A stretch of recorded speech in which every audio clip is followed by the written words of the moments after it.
नाज़रीन आदाब, सफ़ा ऑनलाइन न्यूज़ चैनल से मैं मुस्तबा हसन सिद्दीकी और हमारे कैमरामैन शफीक अहमद। आज हम लखनऊ के हुसैनाबाद क्लॉक टावर पे मौजूद हैं, जिसे अब लखनऊ का शाहीन बाग कहा जाने लगा है, क्योंकि यहाँ पे बीते शुक्रवार को शाम 4 बजे से दिल्ली के शाहीन बाग की तर्ज पे लखनऊ की औरतें भी CAA, NPR और NRC के विरोध में इकट्ठा हुई हैं और यहाँ पे विरोध प्रदर्शन कर रही हैं। हम अपने कैमरामैन से चाहेंगे कि वो यहाँ के जो लखनऊ की जो औरतें हैं उनकी तादाद को दिखाए। देखिए, भगत सिंह को याद करेंगे, जुल्म नहीं बर्दाश्त करेंगे। तो इस तरीके से जो ये विरोध प्रदर्शन चल रहा है वो आज़ादी के जो हमारे महानायक रहे हैं, चाहे वो भगत सिंह हो, चाहे वो चंद्रशेखर आज़ाद हो, चाहे पंडित जवाहरलाल नेहरू हो, चाहे गांधी हो, चाहे गांधी जी हों, सब के रास्ते पे चल के ये विरोध प्रदर्शन शांतिपूर्ण तरीके से यहाँ पे चल रहा है, जिसमें औरतें इनकलाबी नारों के साथ और जोश व जज्बे के साथ संविधान की रक्षा के लिए और इस काले कानून के ख़िलाफ़ डटी हुई हैं। जिस आज़ादी के स्लोगन के साथ जो एहतजाज शांतिपूर्ण तरीके से चल रहा है, उस पे कल पुलिस ने अमानवीय काम करते हुए बर्बरतापूर्ण तरीके से पुलिस ने इनके बुनियादी हुकूक़ की पामाली की और इनके रज़ाई प्रदर्शनकारियों के रज़ाई, कंबल और खाने के सामान वगैरह को लूट के ले गई, जिसका वीडियो सोशल साइट्स पे और न्यूज़ चैनलों पे काफ़ी वायरल हो रहा है। फिर भी यहाँ पे महिलाओं का हौसला कमज़ोर नहीं पड़ा है और वो कल के बर्बरतापूर्ण रवैये के ख़िलाफ़ कसीर तादाद में यहाँ पे जमा हुई हैं और अपने अज़्म इरादे का सबूत पेश कर रही हैं। संविधान बचाने के लिए यहाँ पे उतरी हुई हैं। आप देख सकते हैं किस तरीके से औरतें कसीर तादाद में यहाँ पे आके इस तहरीक में शामिल हो रही हैं। वो तहरीक जिसका सिलसिला शाहीन बाग की औरतों ने शुरू किया था, वो अब थमने का नाम नहीं ले रहा है और जहाँ बिहार के कई इलाकों में, यूपी के कई इलाकों में, दक्षिण भारत के कई इलाकों में औरतों का एक जुलूस, एक एहतजाज और एक तहरीक नई एनर्जी के साथ आप लोगों को सोशल साइट्स के ज़रिए आप लोगों तक पहुंचता है। वहीं लखनऊ जिसे शहर निगारा कहा जाता है, वहाँ की औरतें भी मैदान में आ चुकी हैं और पिछले शुक्रवार की शाम 4 बजे से यहाँ पे डटी हुई हैं। इतनी सर्दी होने के बावजूद, बूंदाबांदी बारिश होने के बावजूद भी लोग यहाँ पे आ रहे हैं और इसमें बढ़ चढ़ के हिस्सा ले रहे हैं। औरतों की तादाद, जब कल जो पुलिस की बर्बरतापूर्ण कार्रवाई हुई है उसकी जब खबर फैली तो वो औरतें जो अभी तक घरों में थी वो भी निकल के इनके समर्थन में आ गई और ये बताने की कोशिश कर रही हैं कि हम आपको अकेला नहीं हैं, अब आप अकेले नहीं, हम आपके साथ हैं, जो भी लड़ाई लड़नी होगी हम लड़ेंगे। इन औरतों के चेहरे पे एक तरह की तमकनत है, रऊनत है, जो साफ जाहिर कर रहा है कि इनके इरादे किसी भी तरीके से कमज़ोर नहीं हैं। रिजवी साहब छपरा बिहार से तशरीफ़ लाए यहाँ पे इस आंदोलन का हिस्सा बनने, उनसे बात करेंगे। आप सर जो आए हैं, आप यहाँ पे महिलाओं का जो हुजूम देख रहे हैं, उसमें आपको क्या कहना है?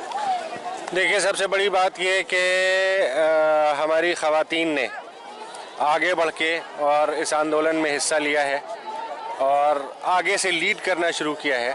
एक गलतफहमी जो बैनुल अक़वामी सतह पर फैलाई जा रही थी नेशनल और इंटरनेशनल मीडिया के ज़रिए कि मुसलमान औरतें पाबंद हैं, घर में बैठाई जाती हैं, उन पे मज़ालिम होते हैं, ये आंदोलन इस बात की गवाही है और इस बात का सबूत है कि मुसलमान घरों की औरतें बहुत आज़ाद हैं और अपने फ़ैसले लेने के लिए, किसी आंदोलन में शरीक होने के लिए पूरी तरह उनको खुली छूट है।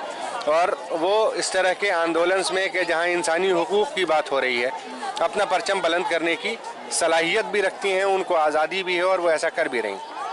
यानी जो इन पर इल्ज़ाम लगाया जाता था कि मुस्लिम औरतें 4 दीवारी के अंदर रहती हैं, ये एहतजाज इस बात का सबूत है, उनके मुँह पे ज़ोरदार तमाचा है। बिल्कुल बिल्कुल, बहुत शदीद तमाचा है और ये सिर्फ हिंदुस्तान की सतह पर नहीं बल्कि बैनुल अक़वामी सतह पर वेस्टर्न मीडिया के जो इस्लाम को बदनाम करने की कोशिश करता रहा है औरतों के हवाले से, उसके मुंह पर भी एक करारा तमाचा है और इस फ़लसफ़े के मुंह पर भी एक करारा तमाचा है कि इस्लाम औरतों को घर में बंद रखता है और इस्लाम औरतों को उनके हुकूक नहीं देता है। ये बहुत बड़ा तमाचा है और ये एक बहुत बड़ी सच्चाई है कि जो आप देख रहे हैं।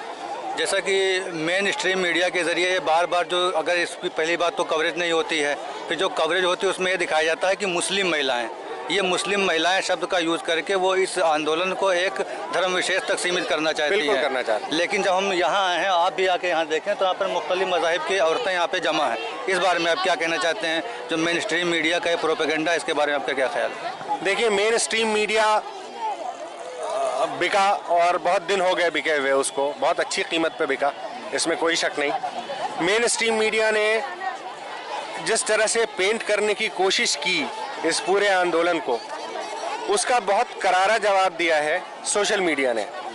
और सोशल मीडिया पे जब आप जाएंगे तो आपको ये बात देखने को मिलेगी कि इस तरह के आंदोलन में सिर्फ हिंदू ही नहीं, सिर्फ मुसलमान ही नहीं, सिर्फ सिख ही नहीं, सिर्फ ईसाई नहीं, हर जाति धर्म की औरतें, हर जाति धर्म के लोग बराबर से सम्मिलित हो रहे हैं। वो लोग सम्मिलित हो रहे हैं जो सच का साथ देना चाहते हैं, जो संविधान में जिनकी आस्था है, वो लोग बगैर तफरीके मजहब व मिल्लत यहाँ पे मौजूद हैं।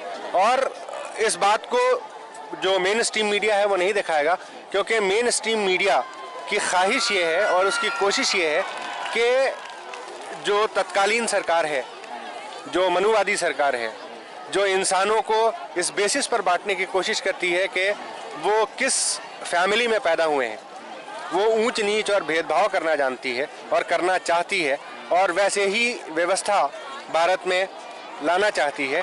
तो उसके मुंह के ऊपर एक तमाचा है इस तरह के सारे आंदोलन।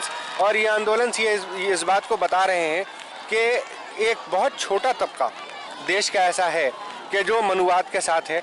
आम इंसान, रोज़मर्रा का काम करने वाला इंसान, middle class, lower middle class और लोअर क्लास का इंसान आज भी पहले इंसान है, उसके बाद उसका कोई धर्म है।